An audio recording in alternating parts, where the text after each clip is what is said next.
quality to his writing. What is More Die of Heartbreak about? Well, to begin with, it's a comic novel. And a comic novel is not about, it's just something. It's something that dictates its own terms in its own way. But it refers to, the title comes from a conversation between a character who is a scientist and someone who questions him about radioactivity, the fallout from Chernobyl. And he says, yes, that's all very serious, but still more people die of heartbreak than of radioactivity. Meaning that the danger of mankind is not in the danger of the world as nature falling apart? Well, nature may fall apart. There's nothing that mankind can do about that. But in the meantime, since it preoccupies people only subliminally, so to speak, what they are really preoccupied with are their own sufferings and difficulties, which kill vast numbers of people about whom nobody says anything.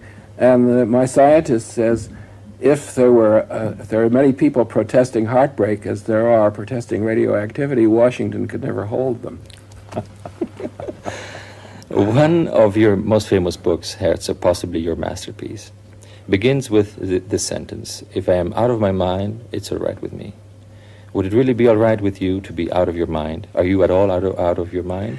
No, if what people would call being out of your mind were the fact, it's not so serious because almost everybody is. In other words, you're holding on to your sanity, you don't really know what you're holding on to.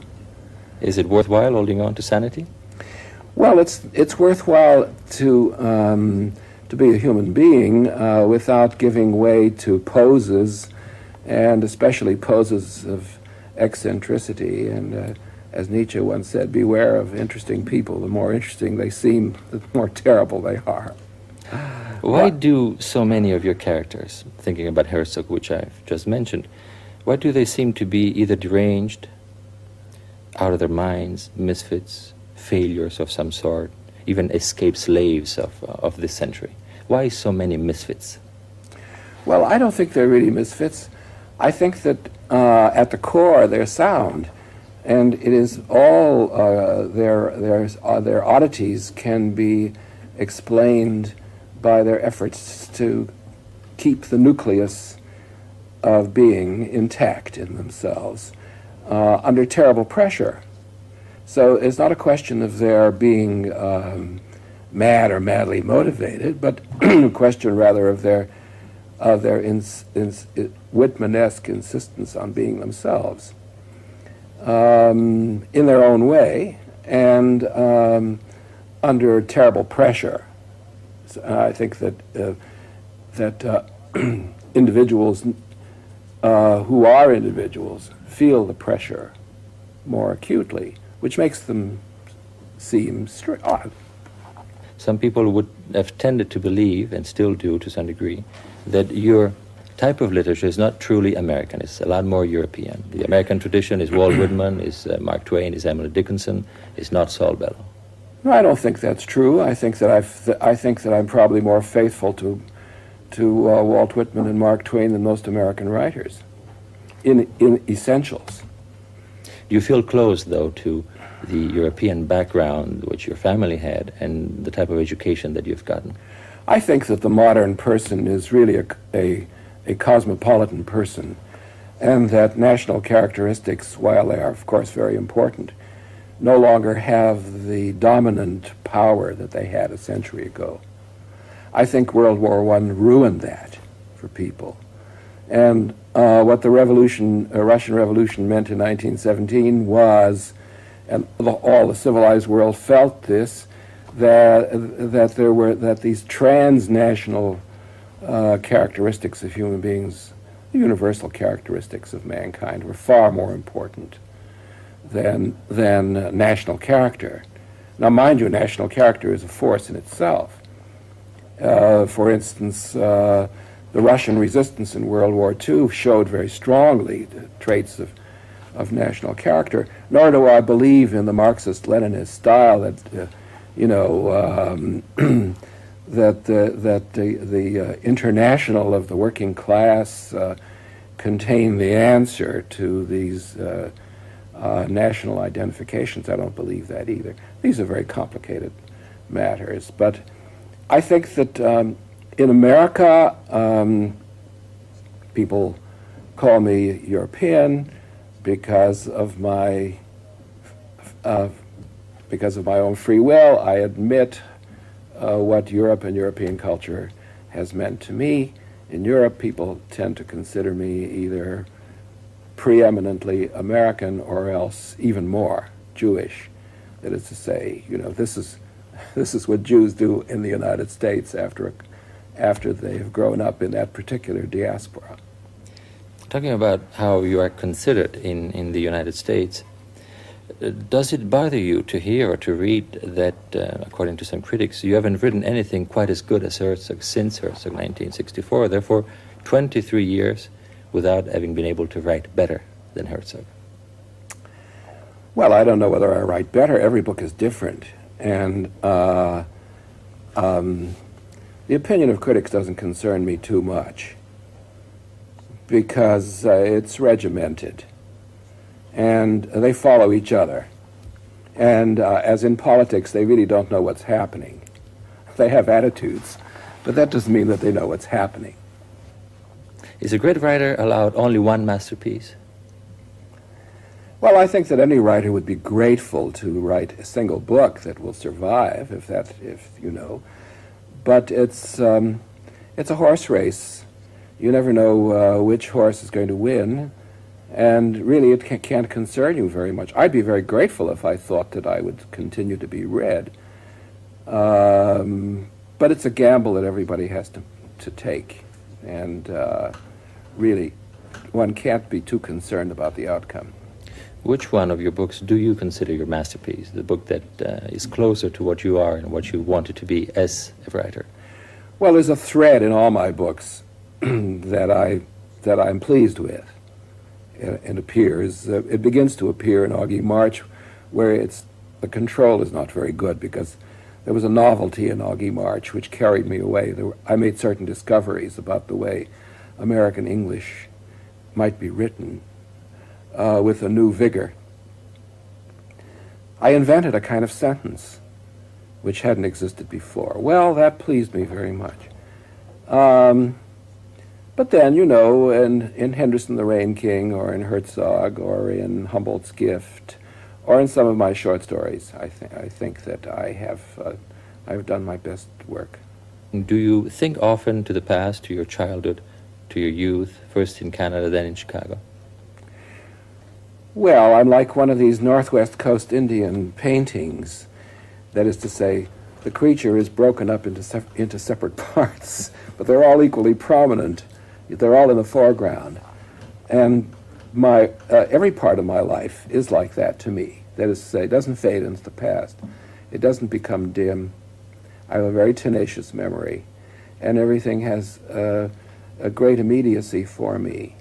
And in the thought processes of an hour, I can think of 20,000 things relating to what life is, and they will be just as vivid if drawn from my childhood as from middle life or old age. You were exposed to a lot of languages. You also were exposed, if I remember correctly, to heavy reading by your father in your family. Reading was essential, important from the very beginning of your Yes, childhood. My father was a reader.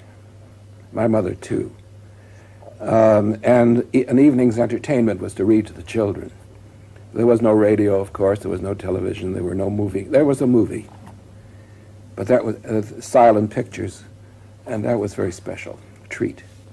Were you educated by the streets or by books? By the life as you would see it, or by the mediation of literature? Well, at the age of 4, as was traditional in such families, I began to read the Old Testament in Hebrew. So that was part of it. 4 is a young age. Well, 4 is a young age. By the time I was 6, I knew quite a lot of Hebrew. I spoke English, of course, I spoke Yiddish with my parents. My parents spoke Russian to each other. God knows what the Indians were speaking. Iroquois. And French and English. Everybody was speaking everything. Were you influenced, have you been influenced by your religion? In ways it's hard for me to identify because I am not pratiquant in any religion. But my parents were, well, it was an Orthodox family life. The background of your family helps you to discover a number of political events as well. The Russian Revolution, what had happened with Lenin, with Trotsky. You were actually showing a certain affection for Trotsky. It later changed, but for some time you were interested. Can you tell us a little bit about that? My father was always against the Russian Revolution. He thought it was a big mistake. Tried to convince me when I was young that I was wrong about my Marxism. The reason why I was attracted to Trotsky as a high school boy was very simple. That Trotsky had written a pamphlet, I think in 1932, on Germany, which I read as a high school kid. It made a great impression on me because he accused Stalin of having abandoned social democracy and weakened the social democracy to the point where Hitler's victory became possible. And this seemed to me perfectly reasonable. I thought it was true. I still think it's true. Later on, you abandoned your interest for Marxism, for Trotsky. You seem to have turned into a conservative. Many American critics seem to reproach you that. Do you feel conservative? I don't like to apply labels to myself, and I very seldom apply them to other people, except labels of stupidity, which I'm very free with. But I don't think they really know what I'm about politically, and since I'm not primarily a political person, it is just a matter of convenience for them to stick me into this pigeonhole or that pigeonhole. But I don't think that I would call myself a conservative. What I dislike is the radical fringe in the United States. I do dislike them. Their only reply to this is to call me a conservative. My reply to them is to say that they are détraqués. In 1937, after having lived for several years in Chicago, that somber city, as you write in Augie March, you graduated in anthropology, sociology, literature.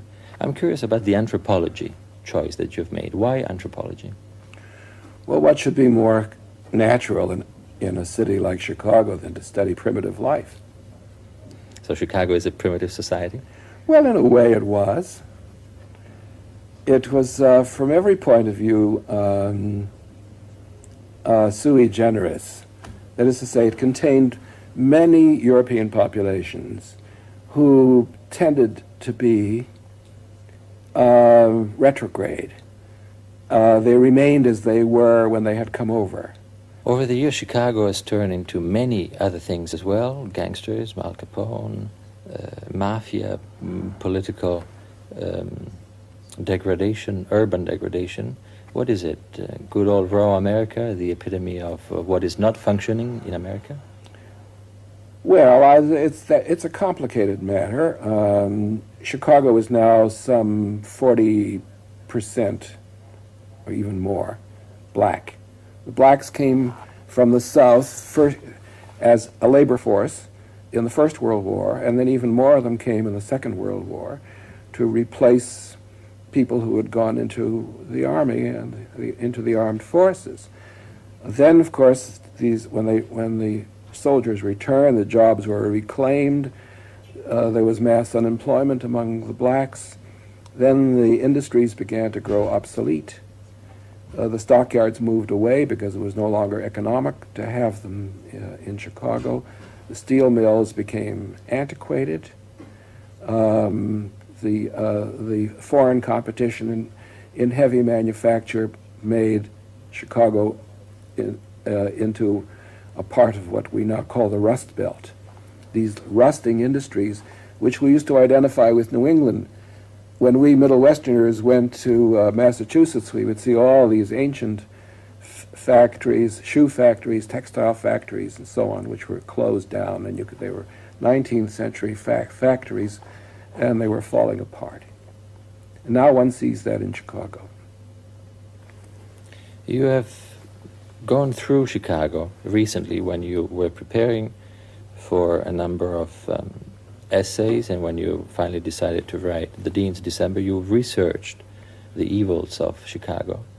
What kind of an experience was it? More of a journalist type of experience? What was it for you? What did it represent? I don't think it was a journalistic type of experience, because I had lived there for most of my life, and when I wanted to bring myself up to date, I did what I was doing all the time anyway. That is to say, I would anyway go to the courts, go to the hospitals, public hospitals, go to the clinics, go to the police stations, go around with the police, visit the politicians, and so on.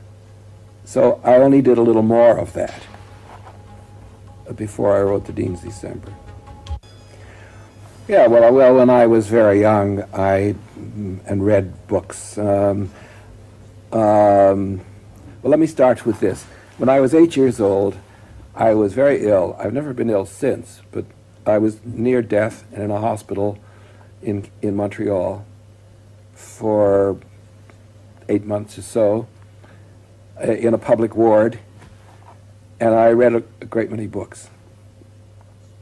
And this was my first opportunity to read on my own. I was away from home and I was frightened, and I suppose I protected myself by reading books. Among them, the New Testament, which otherwise I would never have put my hands on. Reading gave you the idea to be yourself a writer? Well, I was so very excited that I thought I would like to do that. What is a writer? Who is a writer?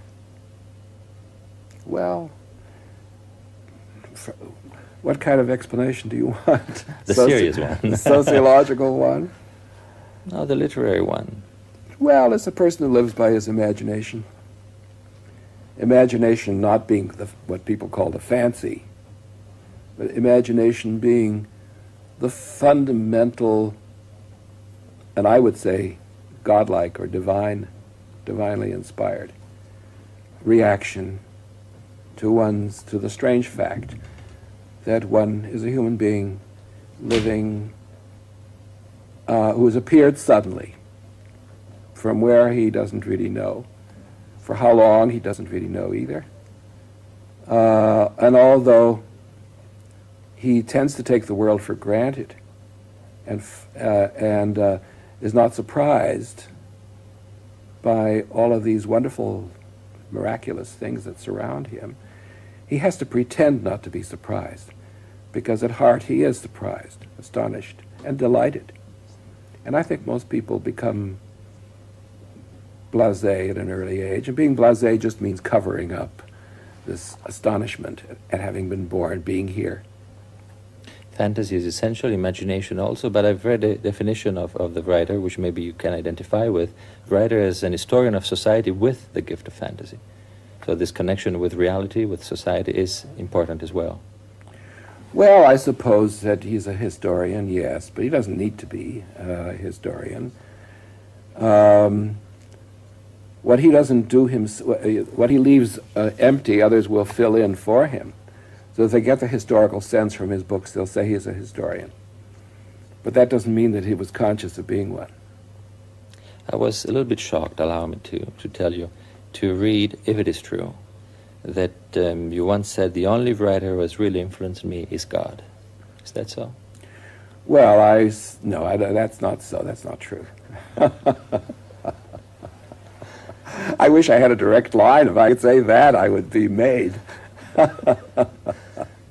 No, what I really said was that I was tremendously influenced by the Old Testament as a child.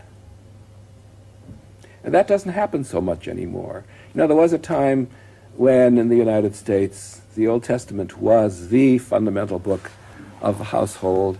There were breakfast prayers. People knew large portions of the Bible by heart. There were readings from the Bible, morning and evening readings and so on.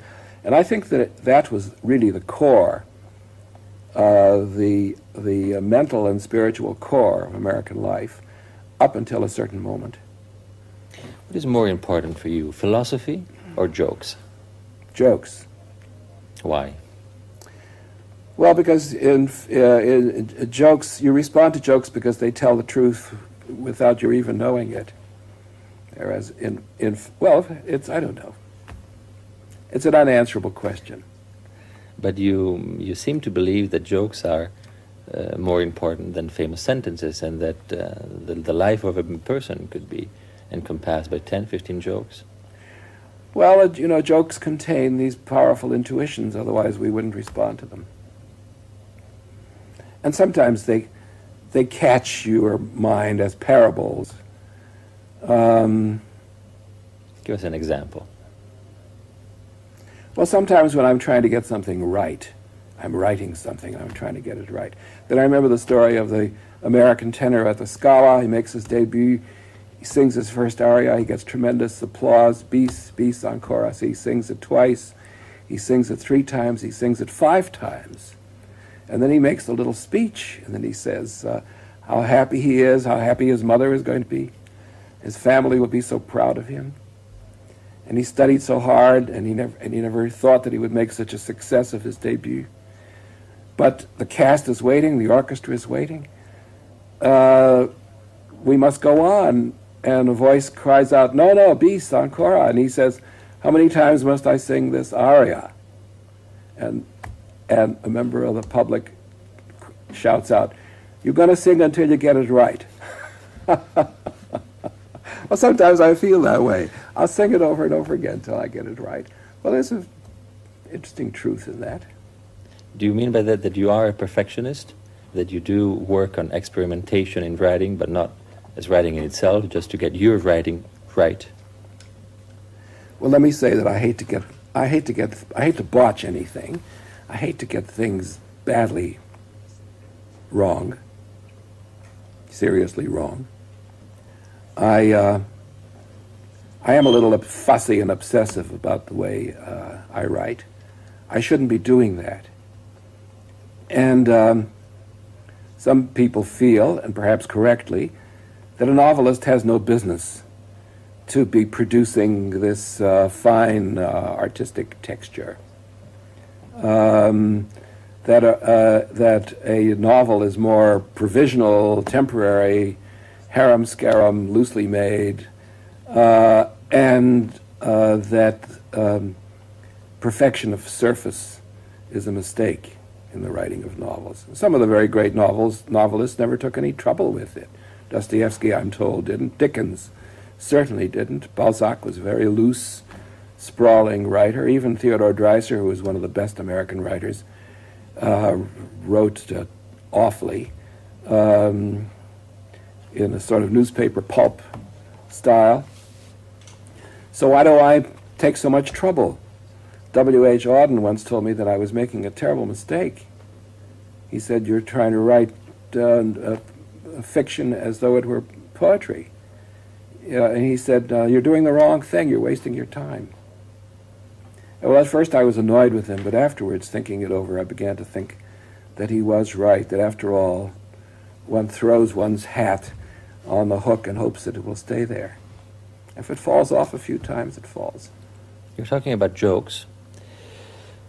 Somehow you mention here and there that you are a comic writer. Irony, of course, is essential. It's constantly present in your books. Is it an heritage of your Jewish origin, of your Yiddish language, of your Yiddish culture? Does it come with that?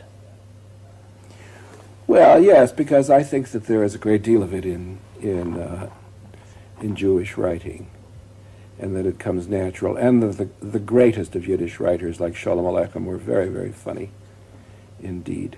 And there is this sense of, the impossibility of life, the provisional character of everything, the impossibility of finding anchorage, the insecurity, the hand-to-mouth existence, the terrible things that life does to you.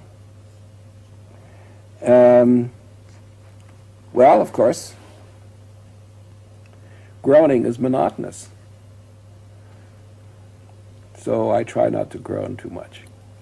But this whole business of being a Jewish writer in America has been overdone, and I don't believe in it very much.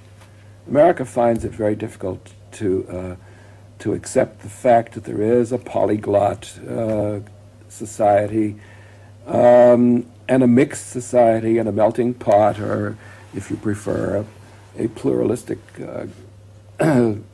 social order in the United States. And of course, until very recently, control of culture was in the hands of the WASPs. It was all an Anglo-Saxon thing. Gradually, it began to slip away from them, because really it wasn't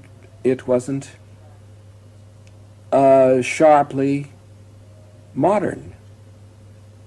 It was derivative from the English, and well, the great radical, of course, the great radicals in the 19th century in American literature were Walt Whitman and Mark Twain.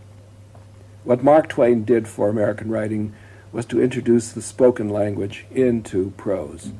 If you read Hawthorne, you don't hear the spoken language. There is no spoken language. When you read Mark Twain, it's all an individual voice, using using a literary style based on the common language, and the spoken language, not the written language. And I think that everyone caught fire from this. And even Hemingway says in The Green Hills of Africa, all real American writing since Mark Twain comes out of Mark Twain. Professor Bellow, which place do ideas have in literature? Well, Kafka said that ideas, abstractions, were a cage for the writer. The writer is a bird in that cage, and it's not a good idea, really. I mean, one must break through the barrier of ideas with something else. Jung also said that there are forces more primitive than ideas, which matter far more in literature than this dialectical dance of abstractions. Of course, writers, and especially writers in the English-speaking world, and in the Germanic world, have felt that the task of a writer is to edify and to lead mankind and to instruct and to teach manners and all the rest of that. This was especially powerful in a raw country like America in the 19th century, where writers like Emerson or Thoreau felt that it was a direct responsibility of the writer to provide struggling mankind in a democratic society with proposals on how to live, the conduct of life, the formation of character, of personal character, and all the rest of that. But it's become an awful thing in reality. And it's only palatable when somebody like Dostoevsky gives you ideas which are involved with life and death struggles, good and evil struggles, and so on. Otherwise, it is just educated patter, and it doesn't really amount to anything. And it really does represent a kind of imprisonment for the mind. Also, the writers themselves are not the primary generators of ideas. The primary generators of ideas are the scientific world, now the scientific establishment, and of certain very special branches of philosophy. But even that has to be broken through, and even the leading, I suppose the most potent of modern philosophers was Nietzsche, who told us that God was dead and we would have to live without him, and we would have to find our way through the will to power, our own knowledge, self-knowledge, inner impulses. obedience to the forces of nature within us, control of the forces of nature, and all the rest of that. It is personal control. But even that seems to me to be misleading, so that a man spends many years of his life acquiring, amassing ideas or theories for the conduct of life, which in the end are nothing. Nothing at all. They're foolishness. They're a joke. And this is part of the joke. Of course, that is to say, this is part of the comedy of what I write. A book like Herzog, which was read so seriously by people as a Bildungsroman, was meant by me to be the very reverse. That is, it's a story of a man who throws away his education. He's an American PhD who doesn't know what to do when his wife is unfaithful and runs away with another man. It's a sort of joke, because then when he tries to find in his education resources to brace himself, begins to write these wild letters to everybody, what he does is to diseducate himself, so that he finally comes back to square one, to a kind of humanity, which involves the rejection of all of the elaborate acquisition of knowledge and the intricate processes of thought that he's pursued for most of his life, which are no good for him. He has to jettison them. True. At the end, Herzog says, I have no messages anymore. I have nothing to say. I have no letters to write. And yet, for 300 pages, and you, through him, he has spoken about philosophy. At times, you look like a disguised philosopher, not a writer. Yes, I know, but if you read it closely, you see that it's all subversive. That is to say, it's a joke. If your wife leaves you, do you start pulling Spinoza and Hegel off the shelf to find out why she did it or what you should do now? Where are you going to find the text for this? So in a way, it really is a sort of a comic comment on our devotion to theory. There is nothing wrong with theory, but the fact is that what we need is, as he says himself, what we need is a 5-cent synthesis. That is to say, we need to know what to get rid of, because these encumbrances of thought are killing us. We think, and we believe we're really thinking, but we aren't. We're mistaken. So what we need is the core of thought, and all the rest of it is just nonsense for us. You are, of course, a sophisticated knower of philosophy. Which is the core of philosophy which interests you and motivates you through your books? Well, let me give you an example of something. This is a continuing thing, and I'm always doing it. Now, recently I read a writer who fascinates me deeply, and this is what he points out, that there was a struggle between Enlightenment and religion, beginning with Bacon and Hobbes and Locke, and all the way to Voltaire, Jean-Jacques, and all the rest of that, to do religion in once and for all. Now, the tone of mockery is very important for the Enlightenment. That tone of mockery has remained for us. It is part of what we find as comedy in modern literature.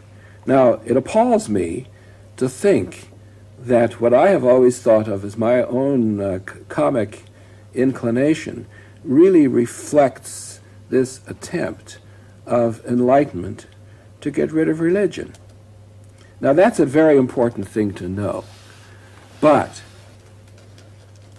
when I think of the other things that I did in my lifetime, and all of the things that I studied seriously because I was such an earnest young Jewish kid in Chicago trying to find his way in life. And I studied behaviorism, and I studied biology, and I studied zoology, and I read Darwin, and I read Marx, and I read Freud. And all of these things which I had to read in order to instruct myself, inform myself, in the end I reject. I get rid of them. I don't want them. And I went as far as existentialism and so on, and then I thought, I'm just wasting my time because all of these other things are disappearing. almost as fast as they appear. And what am I pursuing them for? Now we have deconstruction. You know, I mean, this is all of these things which come and go, and which really are part of the creation of a class, the educated class, to impose itself as a necessity on society and impose upon the young through education, mostly bad and false education, and all the rest of that. Whereas the essentials, which are discoverable, are neglected. So what we need are the essentials, and this other stuff we should jettison. And this is what this is what the irony is in my own writing. Let's get rid of this junk. And at the end of deconstruction, what remains as essential? What remains as essential is the strength and power of the intellectuals who don't even need literature anymore. They get rid of it. Don't need it, don't want it. Nietzsche says God is dead. Herzog says death is God. Whom do you stand with? I think Herzog is out of his mind. Well, what he's saying is that the power of death is so enormous, the terror of death, which, and I will accept this much of Rousseau, is one of the things that Rousseau defines the bourgeois by. He says the bourgeois mentality is characterized by, among other things, terror of death. Timor mortis. Right. So you say, all right, well, that's true, and you observe it, and you accept it up to a point. But of course, if you live by your sense of humor, you really don't have any firm philosophical responsibilities. But always Herzog says the ignorance of death is destroying us. Yes, because we live in terror of it. We have no way to reconcile ourselves to it. It's one of the great themes of Tolstoy, for instance. How should one die? Under what? You read a book like The Death of Ivan Ilyich, the question there is, what should a man be thinking as he dies? And how is he to overcome the terror of death?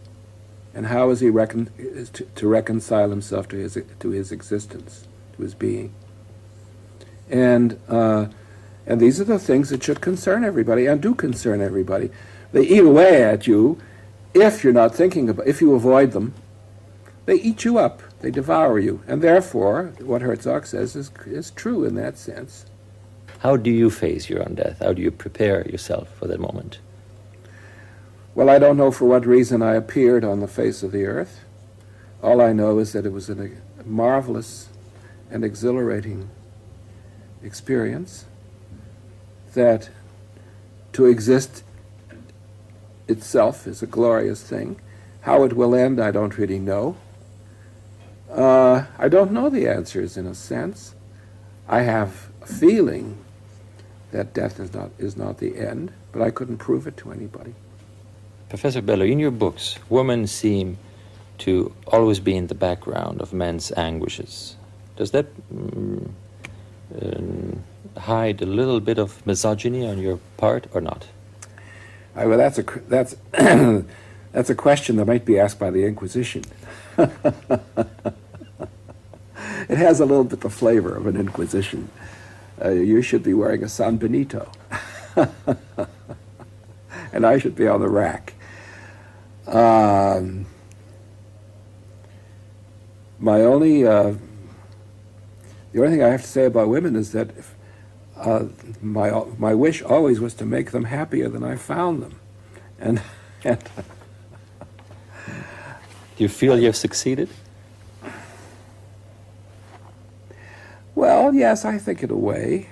Of course, I'm not a social service agency, and that's not what the thing is about. I think Humboldt, in Humboldt's Gifts, the poet says, or Charlie Citrine says about the poet, he wanted to do them good, but they wouldn't hold still for it. Well, the Nobel Prize, let's start with that. It was a wonderful thing. I was delighted to have it, especially because of my feeling that certain people should be should be punished for their wickedness toward me. They said so many disobliging things, and I felt that I was wiping them out. On the other hand, it's something of a joke also, because they give all of these awesome prizes to the hard sciences, and then at the end they have a little prize for a writer. Seems to me unfair to the other arts also. But then, okay, why shouldn't a writer have one of them? Yes, it's okay. The arts should be recognized. And sometimes I think that when mankind comes to an end and the crypt is built for our last rest, the artists will be asked to choose the wallpaper for the interior. Did you tell that to President Mitterrand when he awarded you the Légion d'honneur? Well, I felt like joking with Monsieur Mitterrand, whom I greatly admire, and who's a wonderful person, a very intelligent one, and a very accomplished writer. And but there's a certain gravité on those occasions in a place like the Élysée Palace, and it was a question whether my impertinence was going to be out of place, perhaps, in these intimidating surroundings. And I don't like to feel intimidated. Did you speak freely with him? Well, we had some very pleasant conversation. At the moment when he put the ribbon around my neck, I said something perhaps I shouldn't have said. Which is? I said, vaut mieux être décoré que pendu, because I felt this thing around my neck. But he didn't respond to this. I don't know what he made of it. A European background, European culture running through your books, the love for philosophy. I feel comfortable in asking you an opinion, a judgment on American culture now. How do you feel that America is growing into culturally, socially, politically? Well, I think this is a bad moment for culture everywhere because technology, advanced technology, is galloping away with us in all directions, and we have to try to keep pace humanly with it. And I'm afraid it's not possible to keep pace humanly with it. And I see more and more young people going to the university to get an MBA, Master of Business Administration, or some other specialty having very little to do with a common cultural life of the country. And therefore there's a sort of void where the cultural life of the country should be. And television, for instance, is making some effort to fill it up. The professors are suffering a terrible defeat in this respect because they're not able to fill up the void. That's quite clear. Education is in terrible state not only in the U.S., I gather. And people just don't know the kind of things that they ought to know in order to read a classic. They just don't know what it is anymore. They've lost track. And if this should be lost, it would be a very serious loss. Allow me to tell you that looking at you, having seen pictures over the years, you seem to show more and more a look-alike with Buster Keaton. Oh, it was my nickname when I was a child, was Buster in the neighborhood, because somebody noticed this about 60 years ago. But I did resemble Buster Keaton, yes. Let me ask you about American cinema. Just one of your books, Seize the Day, has been made into a movie. Woody Allen quotes you in Zelig, says that you are one of the greatest talent of the century. You are quoted along with Woody Allen and Kafka in this portrait of American madness. What is your response to cinema? What are you interested in when it comes to cinema? Well, I don't see very much of it anymore. I used to see much more. It seems to me much more truqué than it used to be. Of course, we know, and this is one of the things that I would like to say. We know that character is no longer the stable entity that we used to find and be guided by in, say, 19th century literature, where character itself was like a bourgeois property. It was a big, stable thing. And this is what you found in many of the great 19th century masterpieces. Preoccupation with and presentation of a large, full character of people. In the 20th century, this becomes much more sketchy, as if there weren't all that much to the person, or as if the person were not a large piece of bourgeois property, as in a Balzac novel, or in a novel by Zola, where you knew everything, every line in the face, every gesture, every article of clothing. This full presentation no longer gratifies our taste and doesn't seem to reflect our present condition, which is much more transitive, fragmentary, and where the very individuality or the core of personality comes into question as in an elusive thing, so that we are not satisfied. We take a historic interest, perhaps, in a novel by Trollope or Victor Hugo, but we don't take the same kind of. These things bore us now. We don't really want to read them. We don't want to see anybody treated at such length, in such depth, with such roundness, and so on. Do you ever fear that, as Herzog at the end of the book, you will have no messages for anyone at one moment, nothing, not a single word? Well, I think that every human being, the problem is the problem of the individual. We know that nature sends us into life with the stamp of individuality upon us. Even our fingerprints are unique, as Bertillon discovered. Now, this uniqueness must be in every part of our configuration. On the other hand, the pressures of generality are so heavy upon us, and so seductive also, that although we assert our individuality and various kinds of idiosyncrasy, true individuality is becoming a scarce commodity.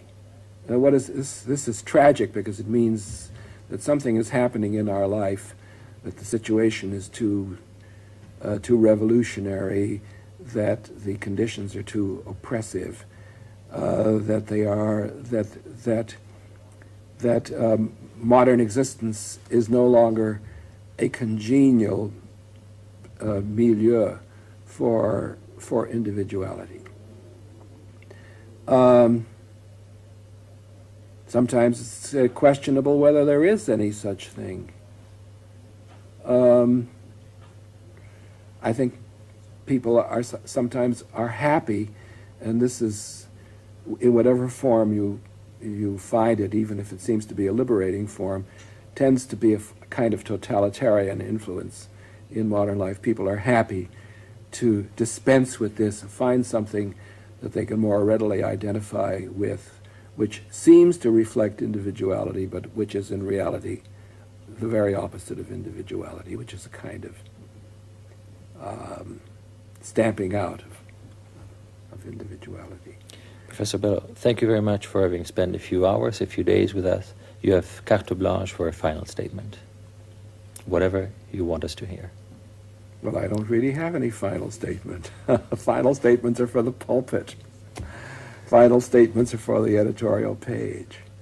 With a writer, everything is provisional, transitional, and has to have some human context. But as for delivering a volley or cannonade of final opinions, that's not for me. Thank you very much, just the same. Thank you very much.